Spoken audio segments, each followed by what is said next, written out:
Hey, everybody. Thank you so much. As you know, I am William Wallace, and this is my show, William Wallace for America. We're filming live from CPAC here in Orlando, Florida. And with me today is a gentleman by the name of Mark McCloskey. Mark, thank you so much for coming on. I appreciate it. Oh, thanks for having me on. I'm saying it that way because for people who don't know the name automatically, I want to introduce you like this, that you might not recognize Mark without his beautiful, wonderful wife and without an AR in his hands. Is that right? That's true. That's true. I feel naked. You feel naked without your AR. I love it. And the wife. And the wife, exactly. She's sitting over there. She's too shy to be on She's TV. right here off camera. But I got to tell you, in case you just to remind you, before we talk about what he's running for, Mark and his wife were the couple that defended their home from the invaders, from people who were invading their neighborhood, that were threatening their neighborhood. And Mark had an AR and his wife had a handgun. And we're going to talk about his story, what he went through, and then we're going to talk about what he's running for. So, Mark, what have you been through? Everybody knows the news story. Yeah. Well, it's really very simple. A small group of peaceful social justice warriors walked calmly past my house through an open gate. No, wait a second. That's what MSNBC yeah, said. that's what they say, right? Yeah. No, what really happened was we got a heads up. You know, one of the advantages of living in a city that's controlled by Democrats for the last 60 or 70 years is that there's no fear of repercussion for crime. So you get to advertise your crimes ahead of time. Right. And so this Antifa group, headed by Cori Bush, put out a flyer saying they're going to have a mob action in our neighborhood. And because we know they like to burn stuff, and they'd burn downtown St. Louis, and there's stuff in our house, including us, that we didn't like to have burned. Right. We got a bunch of fire extinguishers and put them around the house. And because during that month of June, they'd shot 9 different police officers, and killing a 10th one, retired police captain David Dorn. And we knew they liked to shoot people, so we didn't want to get shot without fighting back, so we put a bunch of guns around the house. But then Sunday evening, June 28th of 2020, my wife, my 31-year-old daughter, and I are sitting out on the porch getting ready to barbecue dinner. And all of a sudden, we hear the crowd form down the street. And the mob is chanting and screaming and hammering on the street with sticks. All the normal BS chants, whose streets, our streets, no justice, no peace, no racist police. And my favorite one, because it was spouted into a megaphone by Cori Bush, is, you can't stop the revolution, you can't stop the revolution. And what's amazing is that they are acting in a offensive, and I don't mean offensive, it offended some people, I'm sure, but in a way where they're taking action. They are coming down your street with items that you don't know what they have on them. Well, and Cori Bush's cohort, the other director of this organization, this Antifa organization, is a gentleman named Rasheed Aldridge. He's now in the Missouri House of Representatives. He had gone on television the day before saying that they don't like the concept of a peaceful protest. They don't want to be peaceful. They need to break the law. They need to be as disruptive as possible. Well, so we live in a private neighborhood. It's got a wall and an iron gate between us and the public street. And then all of a sudden the mob fills the entire street from wall to wall outside that gate. And I look over at Patty and I say, I sure hope they're not coming this way. Right then the gate bursts open, gets folded down to the ground. The mob starts pouring in. I mean, it's like when a trickle of water comes over the spillway of a dam. And then all of a sudden the dam just breaks open. So I stood out in the corner of the porch and I said the two most racist, white supremacist words known in the English language. I said private property. Yeah. Well, being communists, that pissed them off, right? Yeah, right, and exactly. Then they start storming in more and more and more. Well, Patty and our daughter go in the house to call 911. I reached around the corner to where I had it stashed and grabbed my AR-15 and come out there. And now I'm standing out on the porch, holding my rifle, saying all kinds of really offensive things like, go back, private neighborhood, get the heck out of my neighborhood. They broke down the gate and stormed the gate. Storm in, and now there's 300 to 500 of these people in front of the house screaming murder, and I'm going to rape your wife and burn down your house. Wait, they were screaming this? Oh, God, yes. And you've got a business. They don't show that on the news. Well, you know, there's this concept of fake news. Yeah. That 32-second clip that all the media ran endlessly, that was the last 32 seconds of a 17-minute event after almost everybody was already gone. I mean, that's the clip that keeps getting played. But, you know, interestingly, when we addressed the Republican National Convention last year, the president's team actually got the real video, and you can hear him screaming the death threats and the arson threats and the rape and all that kind of stuff in the prelude to our address to the National Convention. But I mean, then I think, I'm standing up there on the porch. I've got kind of a grumpy demeanor on my face. Yeah, I would have to. Yeah. No shoes and socks on. I'm kind of dirty because we'd spent the weekend working out at our little farm. And these people keep coming in. Well, I think Patty's still in the house calling 911. All of a sudden, she shows up on the grass right in front of the mob. I mean, as close as I am to you, waving that dumbass little Bryco pistol over her head. Yeah. Right? And now I've got a problem because she's in my line of fire. Yeah, she's right in front of me. Yeah, she went in front of you. Yeah. Off camera, I'll share stories with you, like, because sometimes they don't realize the plan is, to take out the enemy and not each other. Yeah, exactly. Well, and because if something happens, she's right in my line of fire. Right, exactly. Now, we'd been married for 36 years at that point, so I didn't want to accidentally put a bullet in her, right? Right, yeah, and right. So now I've got to come down out in front of the house, and that's when you start seeing all those famous pictures that hit the web, right? Yeah. But, all we did was we exercised our Second Amendment rights. 2 people held off a mob of 300 to 500, never had to shoot anybody, didn't put off a shot, but just the deterrent effect of having those weapons in our hand defeated a mob. Right. A mob which earlier in the history of St. Louis, on the night of June the 1st and June the 2nd, the George Floyd effect, they burned downtown St. Louis. They shot 4 police officers that night.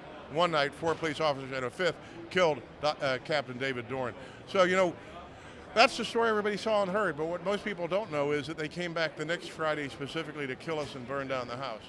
We had a client of ours. So wait, that didn't even get on the news. They came back? It's hard to fit the narrative of peaceful social justice protesters when they come specifically to kill you and burn down your house. This is news to me that they actually came back. Yeah, and let me, the story's kind of interesting because we had a client of ours, young black lady, who we had known for years, and we felt like she was part of our family.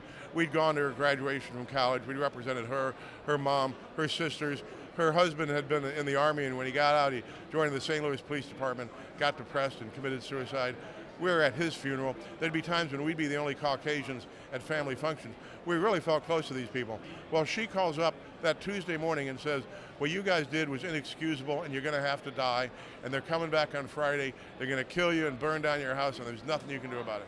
And this wasn't an idle comment. So this is somebody that you've helped, somebody that you would consider a friend. You've been to graduation, and she calls you up and makes another. She didn't make the threat. She just told you what was going to happen. It was a heads up. Yeah. And spent an hour and a half on the phone with Patty, riding her up one side, down the other. But so then we try to get private security. Well, none of the secondary employment cops that we normally hire wanted to do it for fear of the bad press. And then we got referred to this entity that does high-tech security all around the world, special forces kinds of guys, and they'd gotten bad press over the Ferguson riots. They wouldn't do it. So I say to the owner, what the heck am I supposed to do? He says, if I were you, I'd just take what I can't live without, put it in the vehicles, and abandon the house. I told him, no effing way in heck we're going to do that. We'll go down to the ship if we have to, but we're not going to abandon the house. Well, earlier in the week, I'd gotten a call from the White House. And the gentleman says, the president wants to extend his support, and if there's ever anything he can do for you, let us know. Well, I called that number up, and I said, well, now's a pretty stinking good time, okay? Right, exactly, you're right. And so he gave me Mark Meadows' phone number, and I called up Mark Meadows and told him the story. And then the next phone call I made was to Tucker Carlson. And we're sitting on the bench in the kitchen. Patty's crying in the background because we still think we're going to die the next day. Right. Tucker puts us on the air and says, the city police have been ordered to stand down. The state's not going to come to their aid. And the McCloskey is going to be killed tomorrow unless we do something. Put out a call to arms, right? And then the next day, the miracle really happened. A 4th-generation cattle farmer from Kansas who was an ex-Navy SEAL just threw his gear in the back of his truck, drove straight through, got there at about 6:30. When the mob, now estimated by the FBI to be 1,000, hit our gate at about 7 o'clock that night, we had 6 ex-Navy SEALs. We had 10 secondary employment cops. We had the FBI light aircraft circling the top of the house. We had what we used to call in the Reagan administration peace through superior firepower. Yeah, right. I love it. I love that. I love that. And that's the reason for the Second Amendment, is because I often say is a good thing about the Second Amendment is that most, and I say most, I almost say 100% of people who practice the Second Amendment by the law are lawful people that pray that they don't have to pull that trigger, and they exercise their Second Amendment by being as peaceful as they possibly can, and they train how not to have to use it. Well, and God knows I didn't want to hurt anybody. I sure as heck didn't want to kill anybody. I assembled the guys on that second assault before the mob hit the fence. I assembled them up on the second floor of our house, and I said to them, what happens here tonight will determine the fate of the country. If the world wakes up tomorrow morning and there's bodies all over the front yard, the world will change. Right. And we need to find a peaceful solution to this if there's any way possible. If we can get through tonight without anybody getting hurt, it's going to be the best of all possible things. But if we have to, we're going to have to defend ourselves. And we were prepared to do it. But that was the night that President Trump gave his Mount Rushmore address. And we couldn't listen to it that night. We were a little busy saving our rear ends. But we watched it the next morning. And President Trump talked about defeating Marxist extremism in the United States. And the mainstream media reported that as the most divisive speech that a president could give. And we're looking at each other and saying, if defeating Marxist extremism in the United States is divisive, like we're supposed to live in harmony with the people that seek to destroy our way of life, seek to destroy our heritage, seek to destroy our religion, seek to take our property, and eventually intern us and kill us. Exactly. If that's what the deep state and the mainstream media thinks is appropriate, there's something seriously wrong with this country. We made a pledge that day to do everything we could for the rest of our life, put our lives on hold, take back the freedom in this country, pull back that consent to the governed until the government realizes that it's supposed to be the public servants, not the public masters. Exactly. And we thought the best way to do that was to go to work for President Trump. And so we started campaigning for the Trump administration. And we did swings through Texas with Colonel Allen West. We did Texas, we did Oklahoma, Missouri, Kansas. We did 2 tours through through Pennsylvania. We were on the Team Trump bus in Pennsylvania doing 7 rallies a day as surrogates for the president. In fact, Patty and I worked for a couple of days the Trump campaign in Pennsylvania. We were the only people on the Team Trump bus, getting off 7 times a day to put on rallies for the president. And then between the formal rallies, we'd stop at contributors' offices and supportive restaurants. So we're talking 12, 14 times a day. We'd get off the bus and talk to the people about our God-given rights and our constitutional freedoms, and how what God has given us, the government cannot take away. That's right. And how we all needed to wake up right now, and each and every one of us make a personal stand for our liberties, because if we didn't win the House and the Senate and the presidency, we would never have another chance to save this country. And just look what's happened. In less than 14 short months, this country has gone to where the President of the United States, I hate to use that phrase in connection with Joe Biden, has gone public in saying that he has a right to censor what we get to see and hear. He has a right to determine what is information and what is misinformation, and he's asked the big corporations to assist him in censoring the American people, right? Right. He stood up on television and said, with regard to the eviction moratorium, I know what I'm doing is illegal, I know this is unconstitutional, but I'm going to do it anyway. Amazing how they don't air that on TV, and they didn't air the second attack on your house on TV. No. But they'll air everything else that advances their agenda. I got interviewed when I first got here. I got interviewed when I first got here today by a British television station that asked me about the war in Ukraine, and saying, well, do you think there'd be war in Ukraine if Donald Trump hadn't cozied up to Vladimir Putin? And I almost laughed out loud. I said, what do you mean? He had the most stringent sanctions against Russia of any president in history. And the first thing Biden did was loosen the sanctions on Russia. And I'll tell you what would have happened if Trump had been president. There'd be no war in Ukraine. There'd be no war in the Ukraine, right. Because what people respect, from the mob outside my door to the people in Moscow, is strength. And if you don't show strength, you embolden them. If you let them get away with one infraction, they'll seek the bolder infraction next time. And you have to at least have the threat and the willingness to use that big hammer. And what's amazing is when you think about how the weird the weird dynamics, is that Ukraine paid Biden's family $100 million, and now America buys 550 million barrels of oil from Russia. Is it a day or a month, however that is, or a year? And so we're buying. So imagine that dichotomy between all these different things going on, and now we have war. But like you said, if we had President Trump in office, there probably wouldn't be a war because they'd be afraid of what he would do. The most telling thing was, I think it was yesterday on television, a reporter asked Joe Biden if he's going to lean on China to sanction Russia. And he says, I'm not prepared to answer that question. Well, who the heck in the world would be prepared to answer that question? Exactly. If the President of the United States didn't know how to answer that question yesterday. Right. I mean, where the heck It's are we amazing going? for a president to say he's not prepared to answer that question. Yeah. You know, I mean, like if you have secret information, you say, I can't cannot. say, Yeah, I yeah, can't yeah. answer that. Right, I can't. I'm too stupid. I don't know how Yeah, to yeah. answer. But it's nap time. It's Yeah. snack time. As I always say these days, unless it comes to the flavor of ice cream, Joe Biden has as much to do with running the country as that lampstand. Yeah, exactly. So let's talk real quick about so you went through a whole lot after the incident, after the second incident, where they didn't air that on TV. That you had to defend your home, and everybody they all just went away, right? Yeah. They saw your security guards, and they said, "We're out." Well, it was a night-long event. We didn't get an all clear until about 4:30 in the morning. I'll tell you one. I always tell this humorous story. At about 2:30 in the morning, the SEAL that was my personal security that night jumps on me and knocks me down. I said, "What the heck's going on?" He says, "Well, we were scoping some of the surrounding high-rises, and we found somebody scoping back, and we thought you were about to get taken out." Right then, his radio goes off, and it turns out it was an FBI sniper doing cover for us. Oh wow! Okay. But you know, the bottom line is that you know, as we progressed through the Trump through the Trump campaign, it became apparent to us that this was our new calling in life.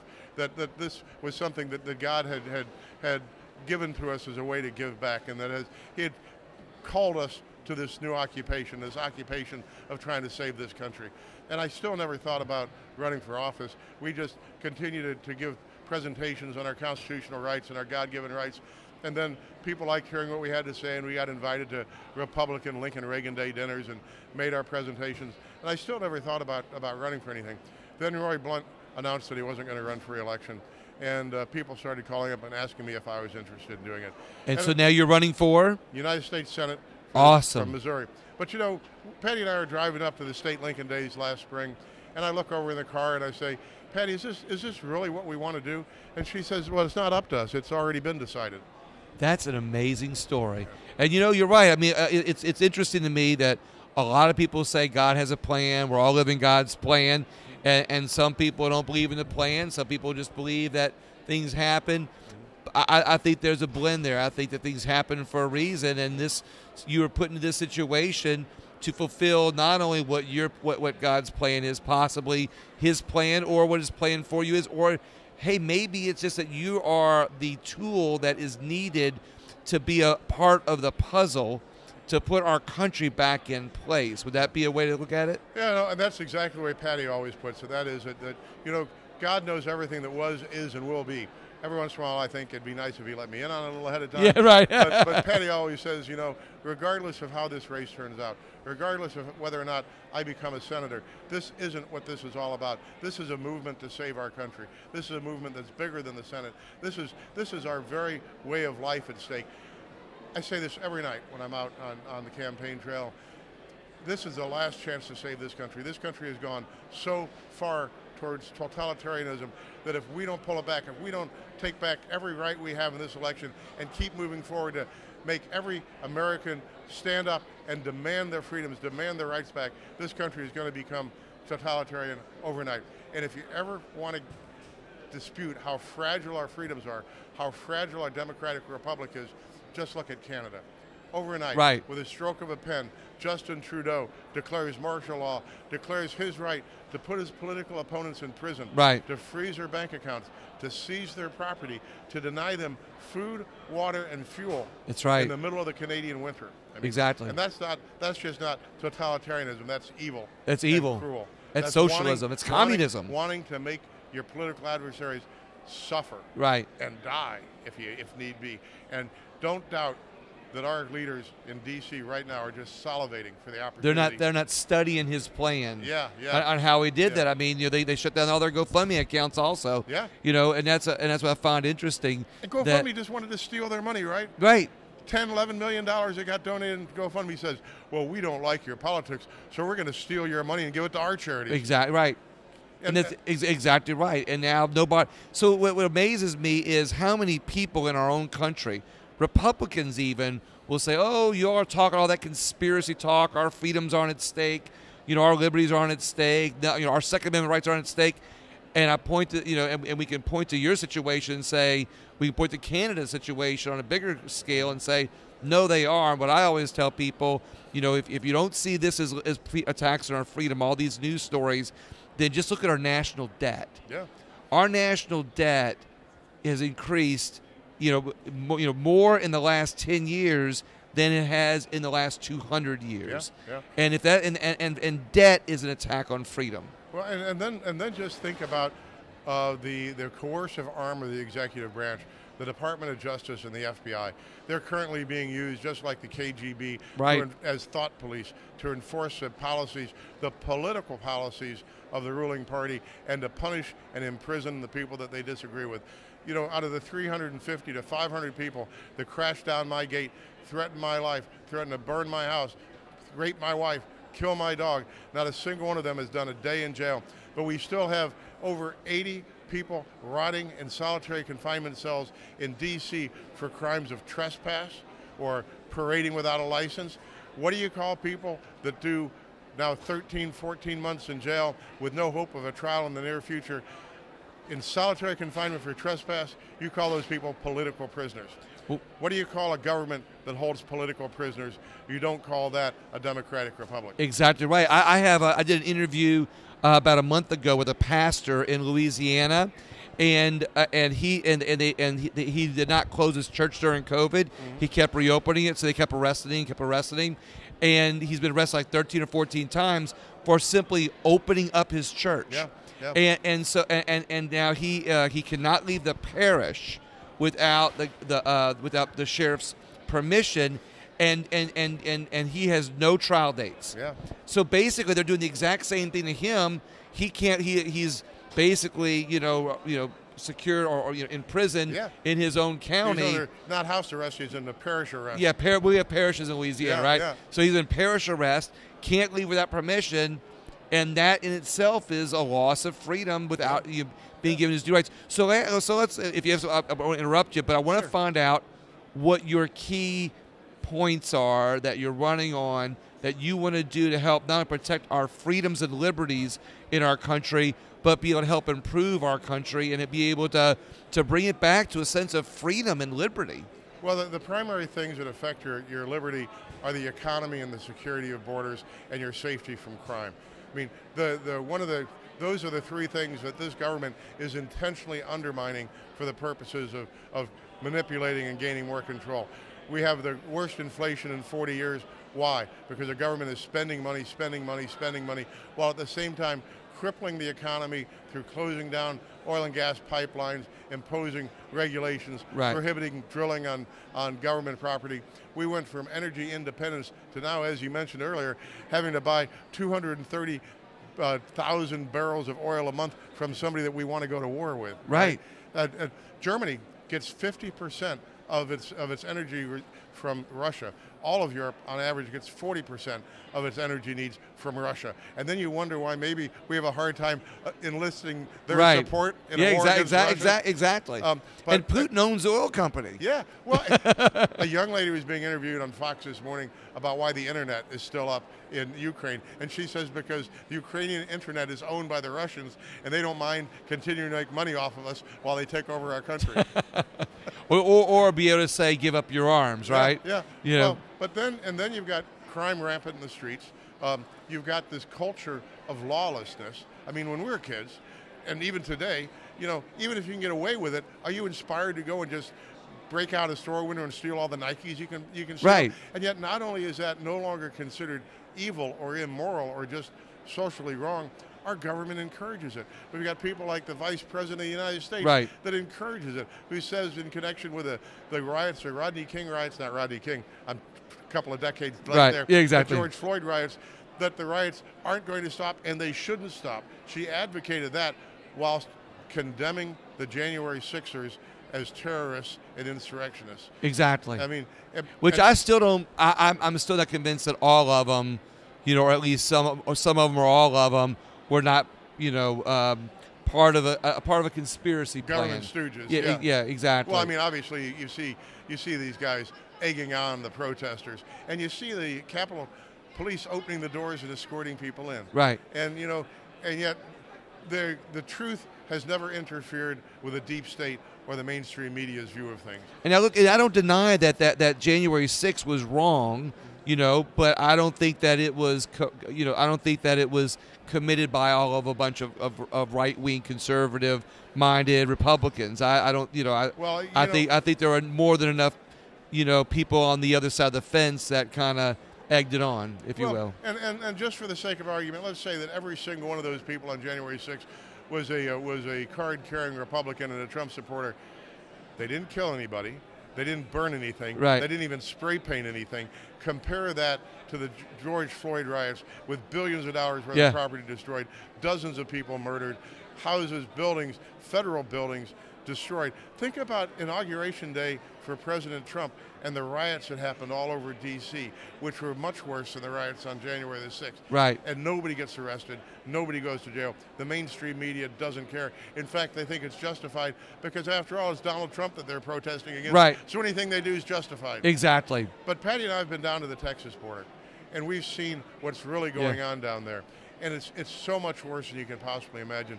It's so much worse than you see even on conservative media, because it's not a situation where we have a Customs and Border Patrol being outmanned and outgunned by a huge influx of illegal aliens. We've seen Customs and Border Patrol, in cooperation with and in concert with the cartels, bringing over as many people as possible, lining them up on the other side of the river, bringing them over in rubber boats, handing them off to Customs and Border Patrol, lining them up by columns and rows. They have the buses there in the middle of the night before they ever start bringing them across the river. They know how many people they're going to get. They know where they're going to take them to. We interviewed a young lady from Guatemala, 9 years old, asked her where she's going in the United States. She says, New Haven, Connecticut. Now, mind you, she just got off a rubber raft. Okay. How did she know already? Because they get their programming before they ever come across the river. They're all newly outfitted in new clothes, new shoes. They all get a packet of stuff from Customs and Border Patrol, and then they get put on buses. I filmed all this. I sent the video of all this to all the major networks, including the conservative network. Nobody put it on. And now that was September 1st and 2nd of last year. Just recently, we're starting to see on some of the conservative networks, there's evidence that Customs and Border Patrol are actually working with the cartels. Well, shoot, I had proof of that, 9 months ago. Yeah, exactly. Nobody, and here's the problem. The same way the people who hate our country, the fascists, the socialists, however you want to say, are doing things in other aspects of our country, they're doing it at the border also to be able to take our country out. And what's amazing to me is how many people, and I've got a friend of mine that listens to my show regularly, and he'll comment on this, is that sometimes they don't see some of the things that we see. They think it's a little bit more conspiratorial thinking.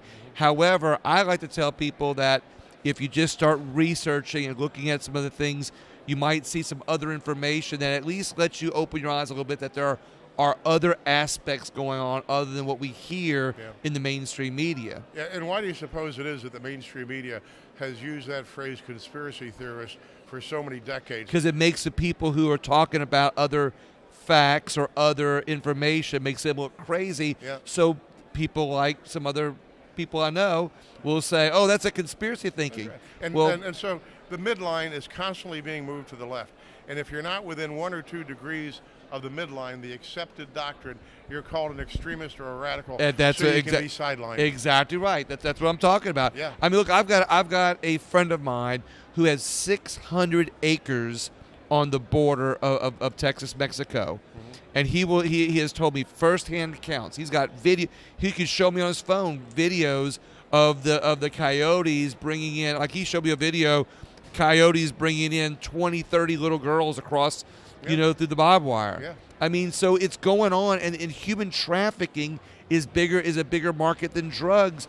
But so many people in our country think, oh yeah, that's just people who want to be Americans. Oh yeah, the scale and the atrocity that's going on in Texas and Arizona right now is so large that people are unwilling to believe it. Because if you believe it, if you knew it was actually happening, everybody would lose such faith and confidence in the government right now. Right. They couldn't go on with their lives tomorrow. But it's true. I've seen it myself. And you know, you can't send 330 million people down to the border to see it, and as long as the mainstream media refuses to report it, and as long as even conservative media, because there's this kind of knee-jerk necessity to say everything that everybody in law enforcement does is good and just. And I support law enforcement more than anybody else, but they're obeying orders too. And when the President of the United States and the Director of Homeland Security, Alejandro Mayorkas, goes down there and says it's a closed border while giving instructions to the Border Patrol agents that they have to actively work to open the border, what are those poor sons of guns supposed to do? Exactly. I mean, like I said, people ignore so many facts. Like a lot of people accept, you know, that our increases on our national debt is just they're just doing business. Oh, our elected officials are just paying the bills. They've got to raise the debt to just pay the bills. Yet I see it as an attack on freedom and liberty, just like our borders, you know, open borders are an attack on our freedom and liberty. So your hot topic is borders, crimes, you know, law, reduce taxes, reduces taxes. Deregulation. I mean, the state I'm running in, Missouri, the biggest industry is agriculture, and agriculture is absolutely strangled to death by regulation and just ridiculous laws. For example, migrant laborers, right? The Department of Labor Department sets the price that you have to pay on a state-by-state basis to your migrant laborers. You also have to pay their transportation costs and their room and board and all those kinds of things. But for example, the cost per hour imposed by the government for migrant labor in Missouri is $2.50 more than in Arkansas, right? And there's no logic behind it. And the numbers change every year. And you can appeal the process, but by the time your appeal is heard, the growing season and the picking season's already over, so it's availed you not. Yeah. And then also, we have nut and fruit tree growers in Missouri, and if they want to grow organic fruits and organic nuts, they have to comply with strict regulations as to what constitutes organic food. But the Mexican imports aren't subject to the same regulations.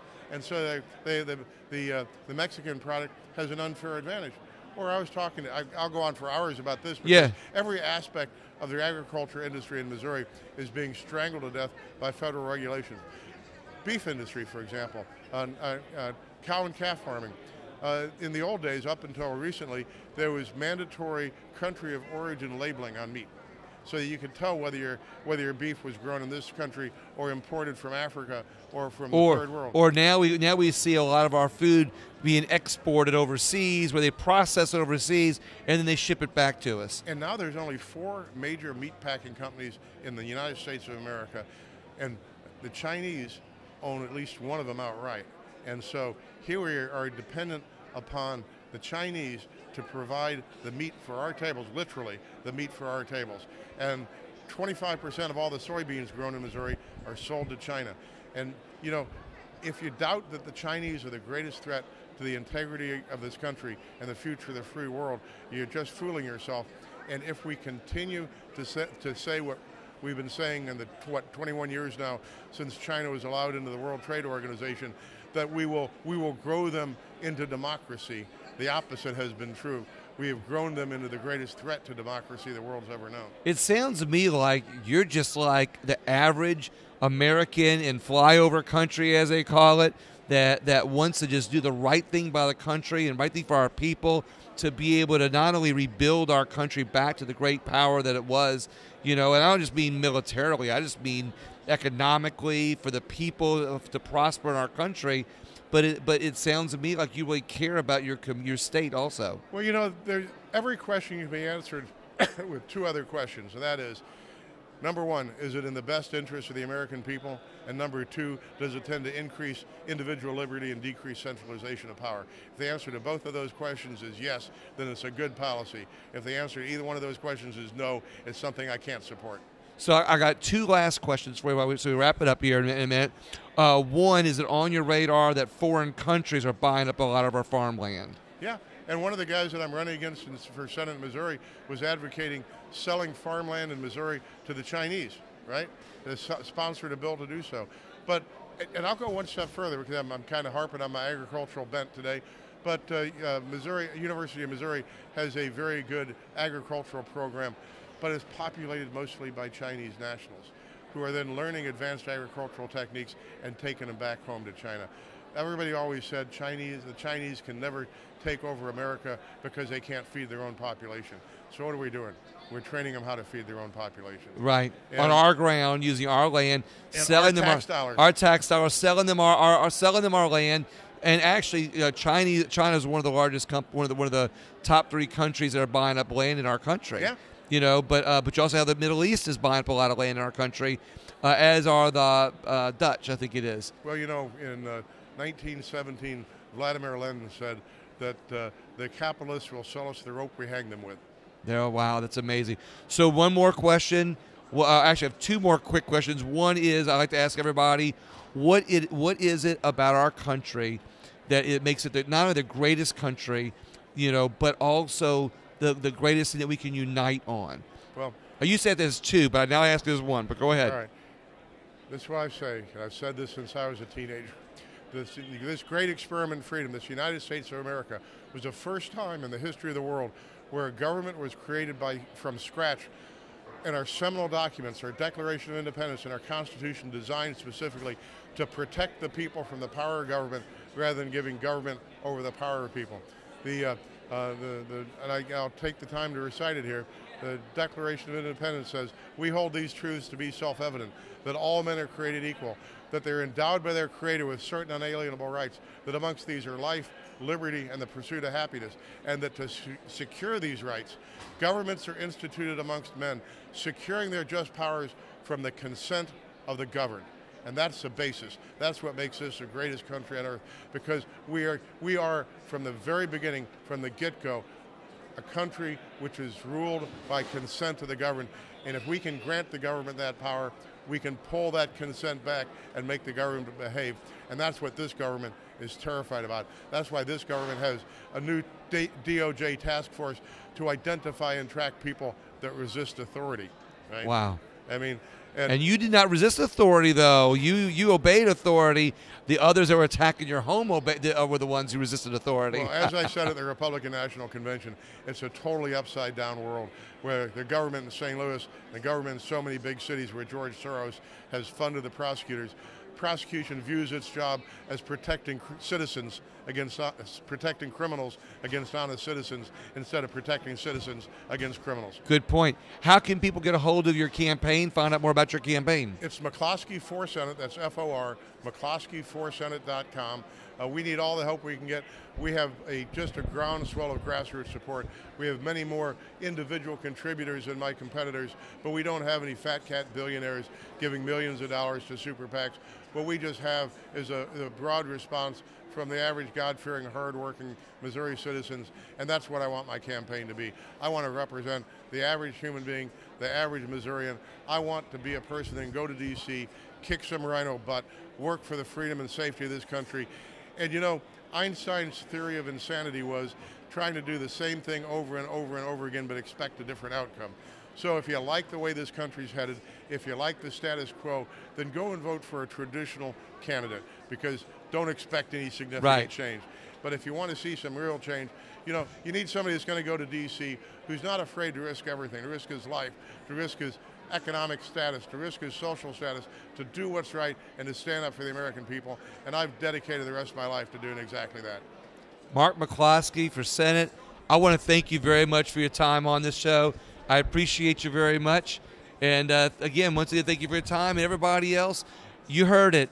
This guy sounds like the real deal. I'll just put out that endorsement that he sounds like he's for the regular people in this country. And I would like for you to check into him a little bit more. Share the video, share the interview. And as you know, I like to interview candidates, and I'll point this out because they are the most passionate people about our country. And let's get those people in office because they're the people that work hardest for us. Thank you, everybody. Have a great day.